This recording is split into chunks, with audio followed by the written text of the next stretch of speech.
Hi friends, welcome to पर्व classes channel. दोस्तों, आप सभी का एक बार फिर से पर्व क्लास चैनल के इस मंच पर हार्दिक स्वागत। दोस्तों, आज भी एक दिवस है। वैसे तो भारत की जो धरती है उस पर हर रोज लोकतांत्रिक सांस्कृतिक दिवस मनाए जाते हैं, लेकिन दोस्तों आज जो दिवस है वह बहुत ही महत्वपूर्ण दिवस है, जो हमें लोकतंत्र का एक सच्चा प्रहरी और नागरिक होने की प्रतिज्ञा दिलाता है दोस्तों। और वह दिन है अंतर्राष्ट्रीय लोकतंत्र दिवस।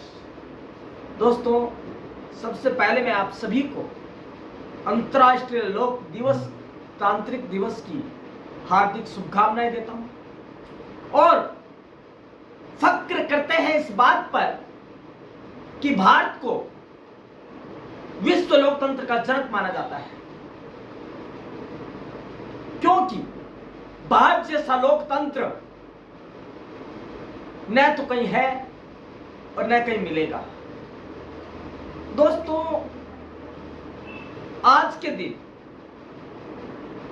मैं एक प्रण के साथ आज के इस वीडियो की शुरुआत करना चाहूंगा कि आइए हम सब मिलकर लोकतांत्रिक मूल्यों को सुदृढ़ करने, नागरिक अधिकारों की रक्षा करने एवं सशक्त लोकतंत्र के निर्माण में अपने योगदान देने का संकल्प ले, कृत संकल्प हो और इसके बारे में हम आम जन से बात भी करें। तो दोस्तों, आइए जानते हैं एक लोकतांत्रिक व्यवस्था के बारे में, और हम जानेंगे आज के वीडियो में गैर लोकतांत्रिक व्यवस्था वाले देशों में क्या हो रहा है और लोकतांत्रिक देशों का क्या महत्व है, लोकतांत्रिक व्यवस्था का क्या महत्व है। दोस्तों, सबसे पहले तो हम बात करें कि अंतर्राष्ट्रीय लोकतांत्रिक दिवस कब से मनाया जाता है और क्यों मनाया जाता है। दोस्तों, अंतर्राष्ट्रीय लोकतंत्र दिवस हर साल 15 सितंबर को दुनिया भर में मनाया जाता है। इसकी स्थापना महत्वपूर्ण है।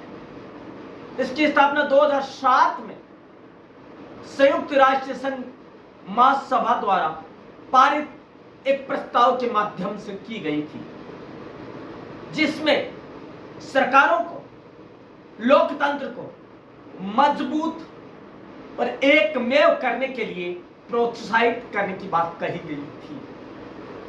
दोस्तों, विश्व लोकतंत्र का जनक भारत को माना जाता है, या यूं कहें कि Bharat the mother of democracy तो गलत नहीं होगा, क्योंकि भारत का लोकतंत्र विश्व का सबसे बड़ा लोकतंत्र है।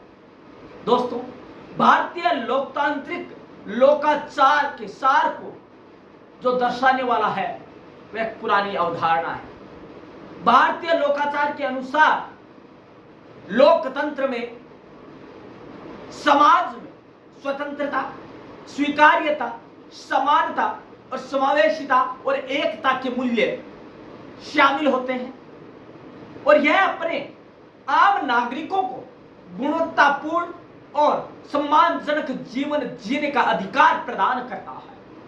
यह होता है लोकतंत्र।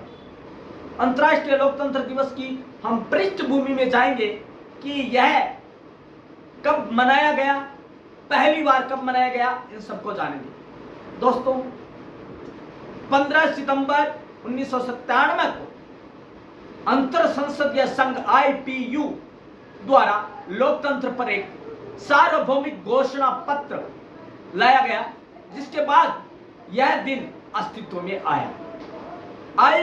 IPU राष्ट्रीय सांसदों का एक अंतर्राष्ट्रीय संगठन है। बाद में इस दिवस को कई देशों, विशेषकर कतर द्वारा बढ़ावा दिया गया।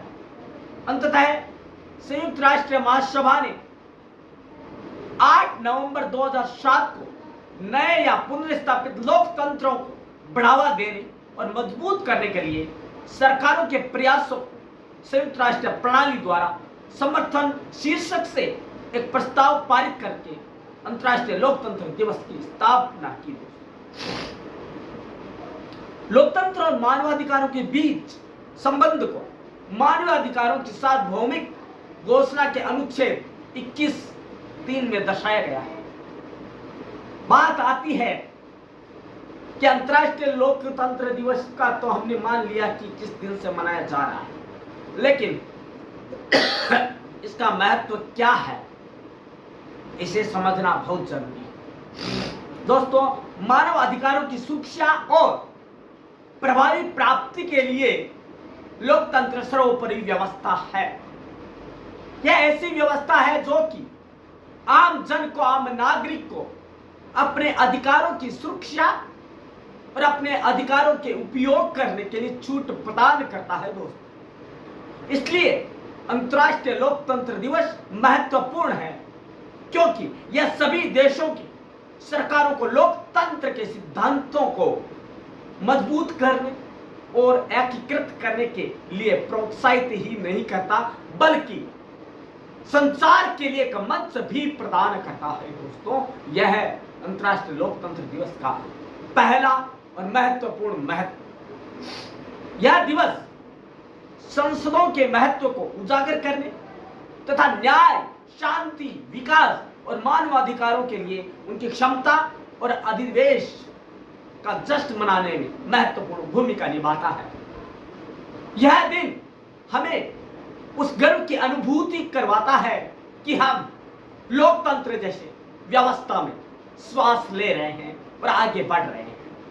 दोस्तों, किसी भी लोकतंत्र के प्रमुख तत्व हैं स्वतंत्रता, मानवाधिकारों के प्रति सम्मान और सार्वभौमिक मताधिकार द्वारा समय समय पर और वास्तविक चुनाव कराने के सिद्धांत।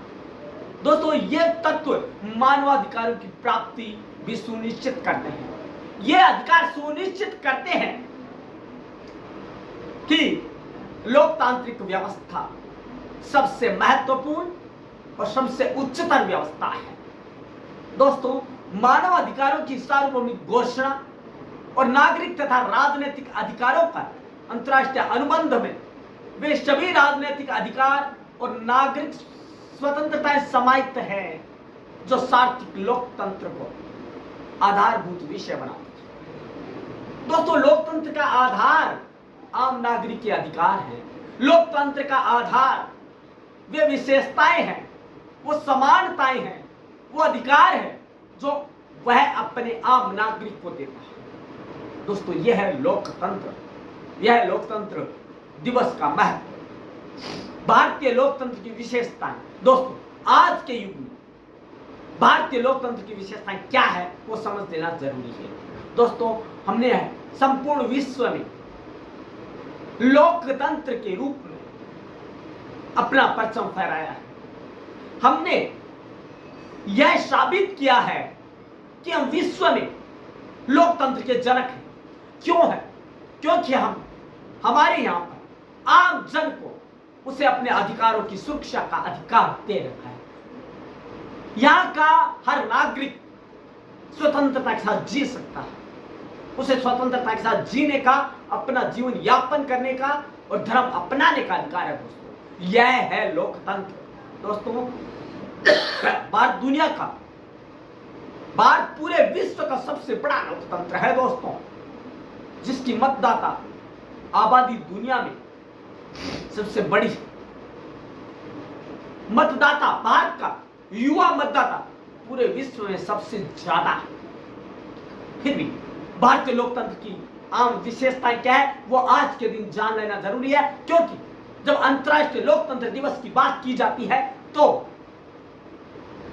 भारतीय लोकतंत्र को जानना अत्यंत आवश्यक हो जाता है, क्योंकि भारतीय लोकतंत्र विश्व लोकतांत्रिक व्यवस्था का पर्याय है।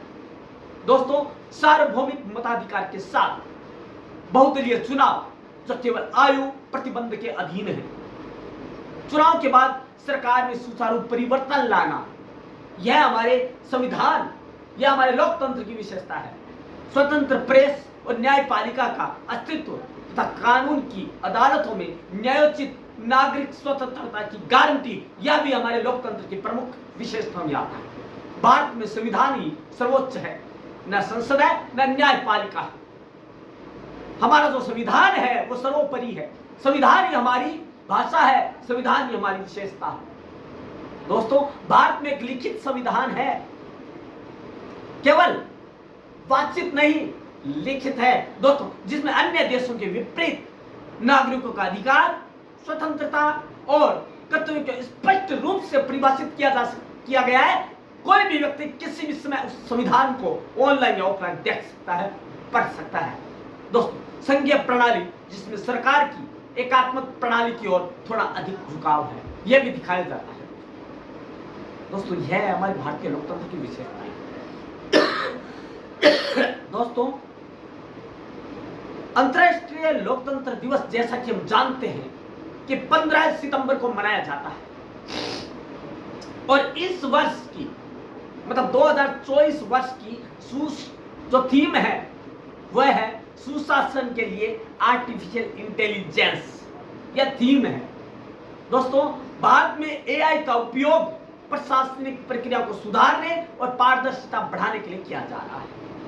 दोस्तों, यह बड़े फख्र की बात है कि G20 शिखर सम्मेलन में भारत की अध्यक्षता ने अंतर्राष्ट्रीय स्तर पर देश की प्रतिष्ठा बढ़ाई है और सम्मान को दोगुना चौगुना कर दिया है। दोस्तों, साल 2007 से अंतर्राष्ट्रीय समुदाय द्वारा हर साल 15 सितंबर को मनाया जाने वाला अंतर्राष्ट्रीय लोकतंत्र दिवस लोकतंत्र के सतत सिद्धांतों और मूल्यों का पर्याय है और उत्सव है। दोस्तों, आज यह दिवस मानवाधिकार, शांति और सतत विकास सुनिश्चित करने में लोकतंत्र के महत्व का पर्याय बन गया है। दोस्तों, भारत दुनिया का प्राचीनतम और विशालतम लोकतंत्र है। यह वही राम राज्य है जो कभी राम के समय स्वप्न देखा गया और गांधी ने भी राम राज्य की स्थापना पर बल दिया था। दोस्तों, अपनी इसी प्राचीन लोकतांत्रिक व्यवस्था और विरासत की वजह से भारत को लोकतंत्र की जननी कहा जाता है। दोस्तों, भारत ने लोकतंत्र नाम को साकार किया है, केवल इस जामा को पहना ही नहीं है जबकि इसे साकार रूप भी दिया है। प्राचीन काल में ही हमारे देश में सभा और समिति जैसी लोकतांत्रिक व्यवस्थाएं और संस्थाएं मौजूद रही, जहां नागरिक सामूहिक रूप से लोकतांत्रिक सिद्धांतों के अनुरूप लोकहित में फैसला करते आए हैं।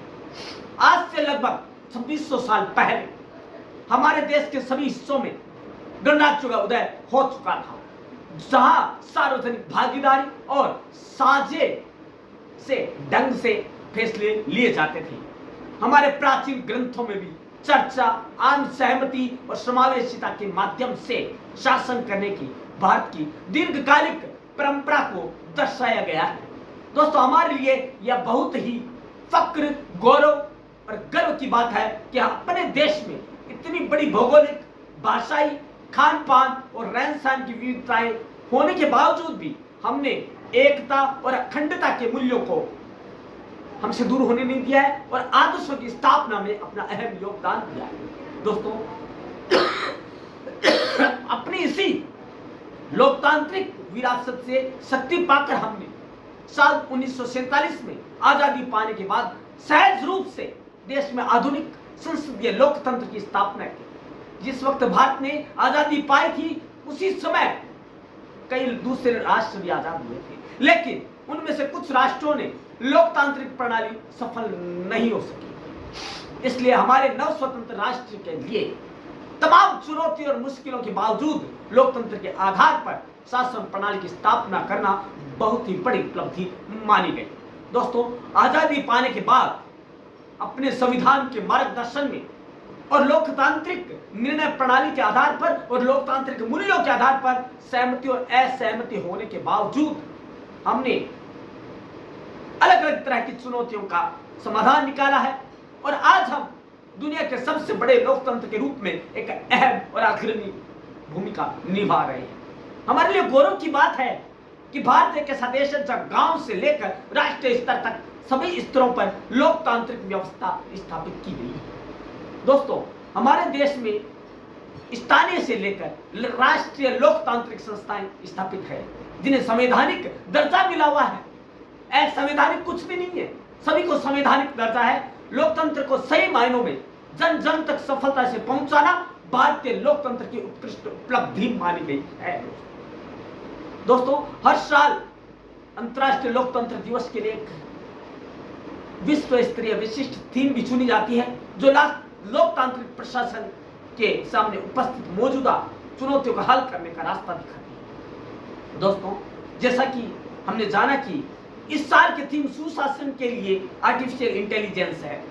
यह थीम लोकतांत्रिक प्रक्रिया को बेहतर बनाने के लिए टेक्नोलॉजी, खास तौर पर आर्टिफिशियल इंटेलिजेंस से जुड़ी संभावना पर जोर देती है। इस थीम के जरिए एआई से जुड़े खतरों, जिनमें भ्रामक जानकारियों और डीप फेक क्लोनिंग से पैदा होने वाले खतरे शामिल हैं। दोस्तों, इन सभी को दूर करने में प्रभावी शासन की अहमियत पर भी जोर दिया गया है। इंडिया एआई जैसी पहल का मुख्य मकसद देश में एआई स्टार्टअप्स की मदद करना और हमारे शैक्षिक संस्थाओं में एआई उत्कृष्टता केंद्र तैयार करना है। आज हमारे देश में एआई का इस्तेमाल फैसला लेने के लिए डेटा आधारित प्रक्रिया अपनाने, आधार पहचान पत्र के इस्तेमाल से नागरिक सेवाओं में सुधार करने और प्रशासनिक प्रक्रियाओं को आसान बनाने के लिए किया जा रहा है। दोस्तों, ऐसा करना ज्यादा कुशल, पारदर्शी और समावेशी शासन के लिए एआई के इस्तेमाल की हमारी प्रतिबद्धता साबित करता है। दोस्तों, आजादी के 75 वर्षों के अमृत महोत्सव को लोकतंत्र के राष्ट्रीय उत्सव के रूप में देश भर में मनाया गया है। दोस्तों, आजादी के अमृत महोत्सव में हमारी स्वतंत्रता के शताब्दी वर्ष यानी 2047 तक चलने वाला परिवर्तनकारी कालखंड है।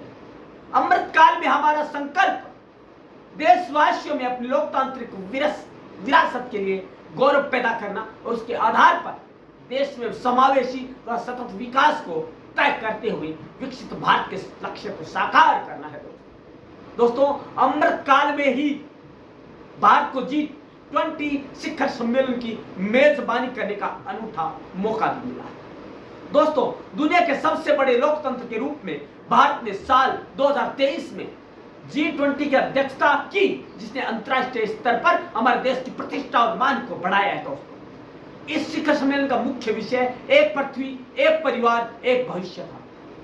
दोस्तों, G20 में समावेशी और सतत विकास पर जोर दिया गया, जो समानता व सामूहिक प्रगति के भारत के लोकतांत्रिक मूल्यों को भी दर्शाता है। दोस्तों, इसके बाद अक्टूबर 2023 में आयोजित हुई G20 देशों की संसदों के अध्यक्षों के 9वें शिखर सम्मेलन ने लोकतांत्रिक मूल्यों और अंतर्राष्ट्रीय संसदीय सहयोग को आगे बढ़ाने में देश की अहम भूमिका को परिलक्षित किया है। इस सम्मेलन में पहले पर्यावरण के लिए लाइफस्टाइल विषय पर एक ग्लोबल संगोष्ठी भी की, जिसमें पर्यावरण संरक्षण के प्रति संसदों की अहम भूमिका और उनकी प्रतिबद्धता को दर्शाया गया। अंतर्राष्ट्रीय लोकतंत्र दिवस ऐसा मौका है, ऐसा उत्सव है, ऐसा पहला दिन है, मौका है जब हम स्वतंत्रता, समानता और न्याय के उच्च लोकतांत्रिक आदर्शों और सिद्धांतों के लिए अपनी प्रतिबद्धता जताएं और आत्ममंथन करें कि किस तरह हम अपने संसदीय लोकतंत्रों के मूल्यों और आदर्शों को बनाए रखने के लिए संवाद को बढ़ावा दे सकते हैं। साथ ही युवाओं और महिलाओं सहित नागरिकों की सहभागिता को सुनिश्चित करें।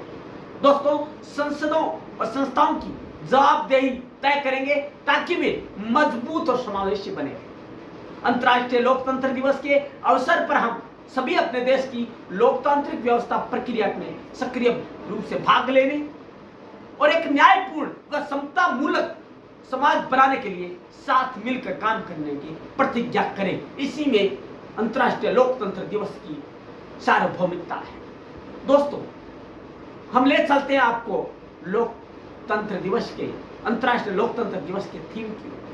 अंतर्राष्ट्रीय लोकतंत्र दिवस 2023 की थीम क्या थी? दोस्तों, अंतर्राष्ट्रीय लोकतंत्र दिवस के लिए 2023 की थीम अगली पीढ़ी को सशक्त बनाना। दोस्तों, कितनी अच्छी और कितनी सोची समझी थीम रखी। यह लोकतंत्र को आगे बढ़ाने में युवाओं की भूमिका पर केंद्रित है। थीम का उद्देश्य यह सुनिश्चित करना था कि उनकी आवाज उन निर्णयों में शामिल हो जिनका लोकतंत्र के विकास में गहरा प्रभाव पड़ता है। दोस्तों, अब बात करते हैं कि हमारे यहाँ लोकतंत्र का परचम कहां से आया और कहां से हमें लोकतंत्र शब्द मिला। दोस्तों, कई भारतीय ग्रंथों में भी लोकतंत्र का जिक्र मिलता है।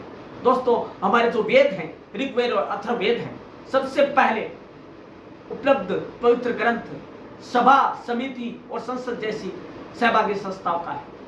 अंतिम शब्द अभी भी हमारी संसद को दर्शाते हैं और प्रचलन में है। महाकाव्य रामायण और महाभारत में भी यह कहा गया है कि वहां पर लोगों की सलाह और लोगों के निर्णय शामिल किए जाते थे। कई पौराणिक भारतीय पुस्तकों में यह भी पाया जाता है कि शासन करने का अधिकार योग्यता है आम सहमति के माध्यम से अर्जित किया जाता है। यह वंशानुगत नहीं है। परिषद और समिति जैसी विभिन्न लोकतांत्रिक संस्थाओं में मतदाता की वैधता पर लगातार चर्चा होती रही है। भारतीय लोकतंत्र वास्तव में लोगों की सत्यता, सहयोग, शांति, सहानुभूति और सामूहिक शक्ति का संपूर्ण उद्घोष है। दोस्तों हमने जाना लोकतंत्र दिवस क्या है, अंतर्राष्ट्रीय लोकतंत्र दिवस का महत्व क्या, विशेषता क्या है, लेकिन लोकतंत्र के महत्व को जानना और अर्थ को जानना भी जरूरी है। दोस्तों लोकतंत्र शब्द का अर्थ है लोकतंत्र, जिसका संस्कृत में मतलब है प्रजातंत्रम। शाब्दिक रूप से लोकों का शासन, संस्कृत लोक से लोक और तंत्र का मतलब है शासन या लोकतंत्र का उपयोग शासन प्रणाली और लोकतांत्रिक राज्य दोनों के लिए किया जाता है। यद्यपि लोकतंत्र शब्द का प्रयोग राजनीतिक संदर्भ में किया जाता है, लोकतंत्र का सिद्धांत अन्य समूहों और संगठनों के लिए भी प्रासंगिक है। दोस्तों लोकतंत्र क्या है?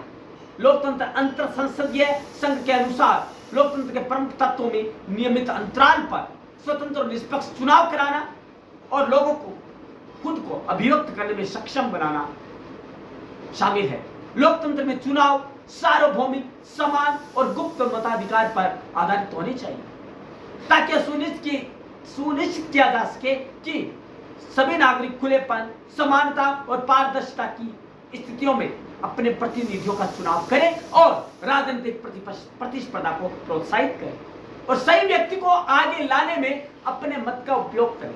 तभी विधायिका, न्यायपालिका ये सारी अपने अधिकारों और दायित्वों को सही ढंग से समझ पाएगी। दोस्तों यदि हमें लोकतांत्रिक या अंतर्राष्ट्रीय लोकतंत्र दिवस को सही अर्थों में मनाना है तो हमें यह सुनिश्चित करना पड़ेगा कि लोकतांत्रिक व्यवस्था में हम आम जन, विशेषकर युवा पीढ़ी की जो है भागीदारी को सुनिश्चित करें। यदि युवाओं की भागीदारी लोकतंत्र में सुनिश्चित हो गई तो यह लोकतांत्रिक दिवस का सबसे बड़ा महत्व है। दोस्तों युवाओं को जागरूक करना, एक साफ छवि वाले व्यक्ति को लोकतांत्रिक व्यवस्था से जोड़ना, यह हमारा प्रत्येक नागरिक का दायित्व होना चाहिए। दोस्तों लोकतंत्र की विशेषताएं क्या है? लोकतंत्र में वोट देने का अधिकार और निर्वाचित होने के अधिकार के साथ साथ राजनीतिक और नागरिक अधिकार भी आवश्यक है। लोकतंत्र भी अन्य विशेषताओं में अभिव्यक्ति और सभा की स्वतंत्रता का अधिकार, राजनीतिक दलों को संगठित करने का अधिकार, सूचना तक पहुंच और राजनीतिक गतिविधियों को चलाने का अधिकार शामिल है। दोस्तों लोकतंत्र में सार्वजनिक जवाबदेही की जरूरी भी है। दोस्तों लोकतंत्र में सार्वजनिक जवाबदेही सुनिश्चित की जानी चाहिए। दोस्तों यह उन सभी लोगों पर लागू होता है जिनके पास सार्वजनिक प्राधिकार है, निर्वाचित और गैर निर्वाचित दोनों, और बिना किसी अपवाद के सभी सार्वजनिक निकायों पर भी यह दायित्व और अधिकार समान रूप से लागू होते हैं।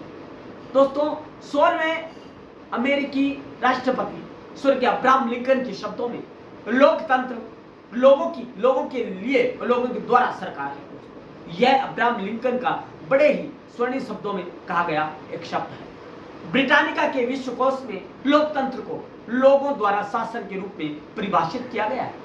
दोस्तों इसके अलावा यह शब्द ग्रीक डेमोक्रेटिया से लिया गया है, जिसे 5वीं शताब्दी ईसा पूर्व के मध्य में डेमोस लोग और क्रेटोस शासन से मिलकर बनाया गया है, जिसके इस्तेमाल उस समय कुछ ग्रीक शहर राज्यों में मौजूद राजनीतिक व्यवस्थाओं को दर्शाने के लिए किया गया था।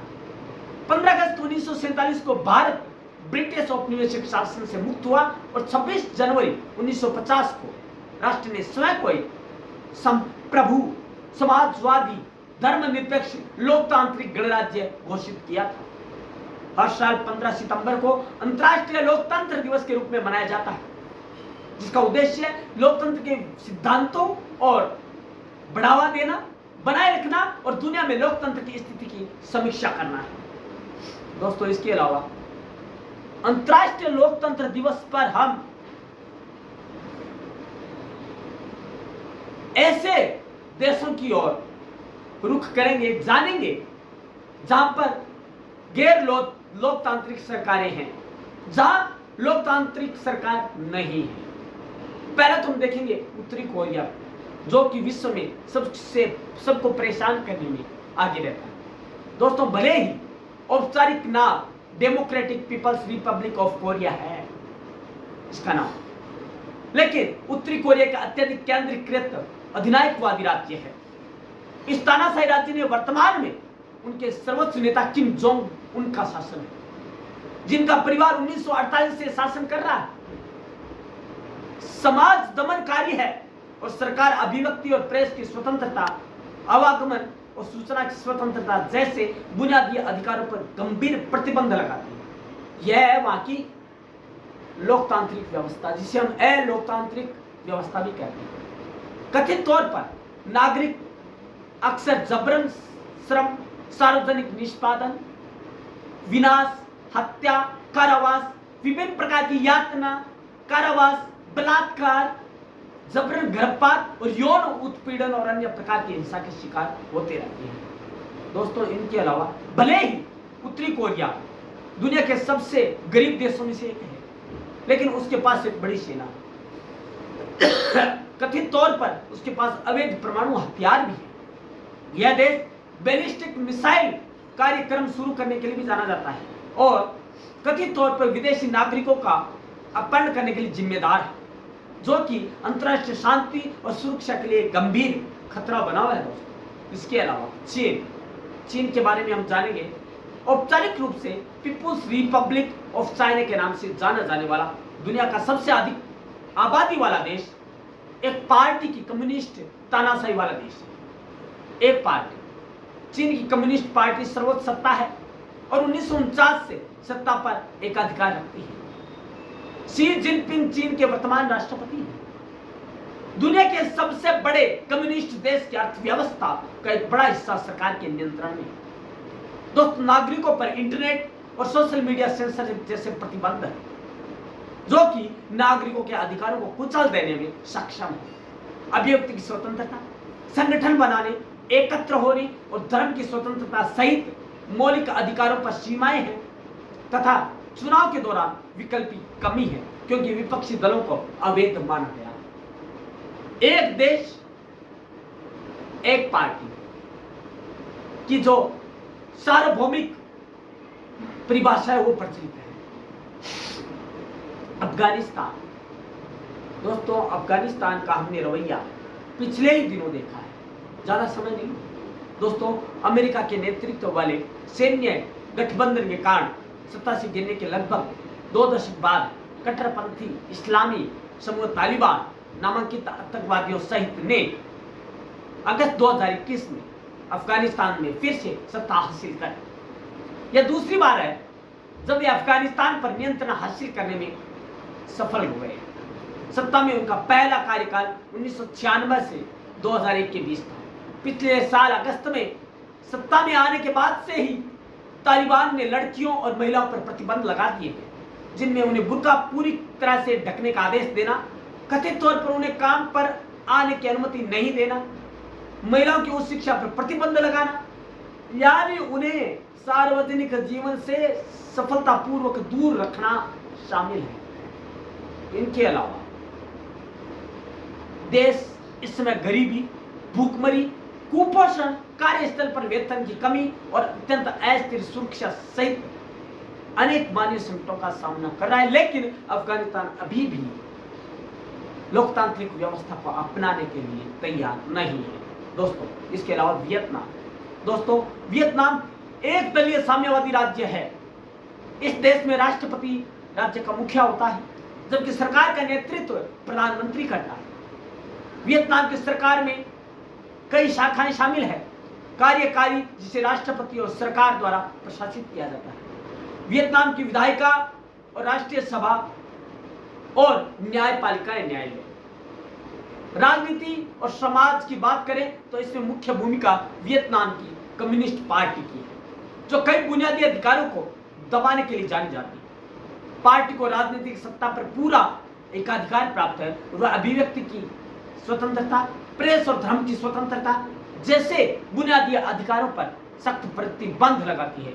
समाजवादी गणराज्य वियतनाम का वर्तमान में राष्ट्रपति गुयेन जुआन फुक के पास है, जो कि अत्यंत ही कट्टर और तानाशाह शासक है। दोस्तों, बात आती है संयुक्त अरब अमीरात। दोस्तों, खाड़ी देश संयुक्त अरब अमीरात एक संघीय राष्ट्रपति निरंकुश राजतंत्र है। यूएई सरकार में सर्वोच्च नीति निर्माण निकाय सुप्रीम काउंसिल ऑफ रूलर्स राष्ट्रपति का चुनाव करता है, जो बदले में प्रधानमंत्री की नियुक्ति करता है। सुप्रीम काउंसिल के पास विधायी और कार्यकारी दोनों तरह की शक्तियां हैं। यूएई दिसंबर 1971 में अस्तित्व में आया, जब 6 अमीरातों अर्थात Abu Dhabi, Dubai, Sharjah, Ajman, अल कुवैत और फुजेरा ने एक संघ बनाया। अगले वर्ष रास अल खेमा गठबंधन में शामिल हो गया। शेख मोहम्मद बिन जायद अल नाहयान, जो अबू धाबी के शासक हैं, संयुक्त अरब अमीरात के वर्तमान राष्ट्रपति। दुबई के शासक शेख मोहम्मद बिन राशिद अल मक्तूम संयुक्त अरब अमीरात के उपराष्ट्रपति, प्रधानमंत्री और रक्षा मंत्री। यह व्यवस्था है संयुक्त अरब अमीरात की। अब हम देखते हैं सऊदी अरब क्या है। सऊदी अरब, जिसे आधिकारिक तौर पर सऊदी अरब का साम्राज्य कहा जाता है, एक गैर लोकतांत्रिक देश का प्रमुख उदाहरण है। सऊदी अरब में एक निरंकुश लोक शासन है, जिसे राजशाही कहा जाता है, जिसकी सरकार पर शाही परिवार अल सऊद का प्रभुत्व है। दोस्तों, सऊदी अरब के वर्तमान राजा सलमान बिन अब्दुल अजीज अल सऊद या सलमान देश के राष्ट्राध्यक्ष हैं। राष्ट्रीय सरकार के नेता और सेना के कमांडर इन चीफ के पदों पर भी है। सऊदी में नागरिकों को कथित तौर पर लिंग और नस्ल के आधार पर भेदभाव का सामना करना पड़ता है। दोस्तों, उन्हें फांसी जैसी अमानवीय सजा भी दी जाती है। अब बात करते हैं ईरान। दोस्तों, ईरान औपचारिक रूप से इस्लामिक गणतंत्र ईरान, पूर्व में फारस के नाम से जाना जाता था। यह देश मध्य पूर्वी देश एक विधायी सदन वाला एकात्मक इस्लामिक गणराज्य है। 1979 में 1979 में अपनाए गए संविधान के अनुसार ईरान में सरकार की एक मिश्रित प्रणाली है, जिसे पादरी द्वारा संचालित निकाय कार्य प्रणाली, संसद और न्यायपालिका की देखरेख करते हैं। राज्य के साथ साथ निगरानी प्राधिकरण का नेतृत्व एक रैंकिंग मौलवी द्वारा किया जाता है, जिसे रहबर नेता के रूप में माना जाता है। इब्राहिम रईसी ने पिछले साल अगस्त में ईरान के 8वें राष्ट्रपति के रूप में शपथ ली थी।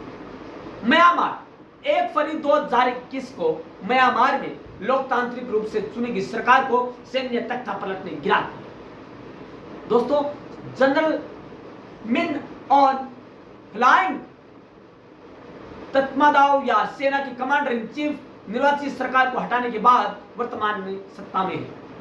इन्हें अपने जुटा या सैन्य संस्था के समूह का समर्थन प्राप्त है।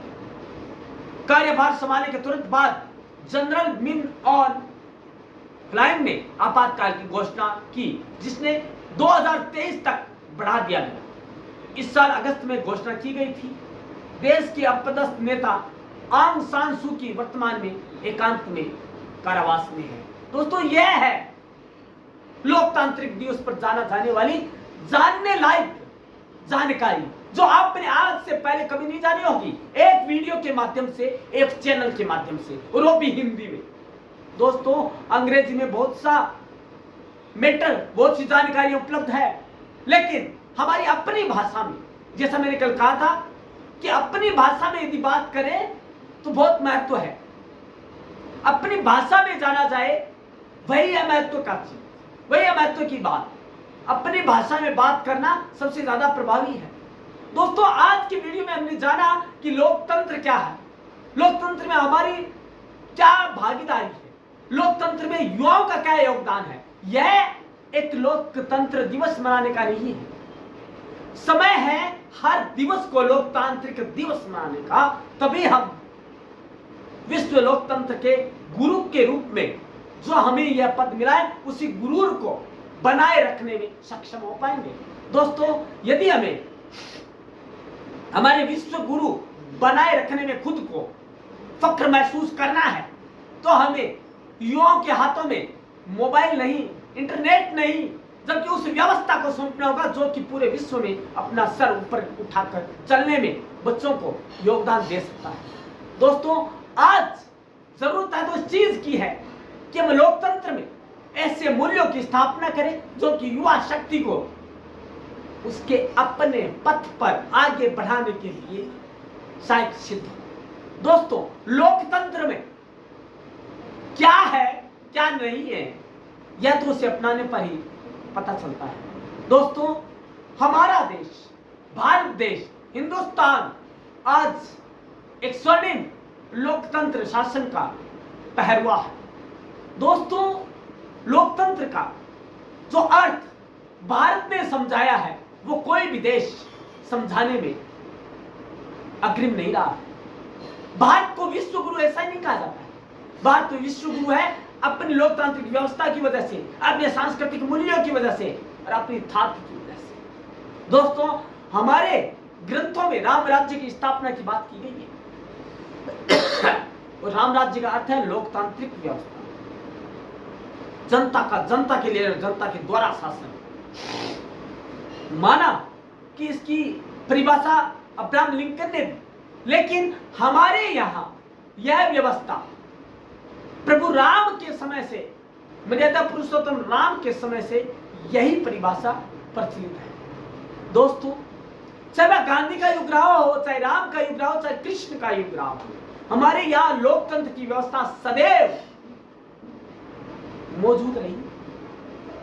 हमारे यहां पर आम आदमी को, आम नागरिक को जीने का अधिकार है, उसे मत देने का अधिकार है।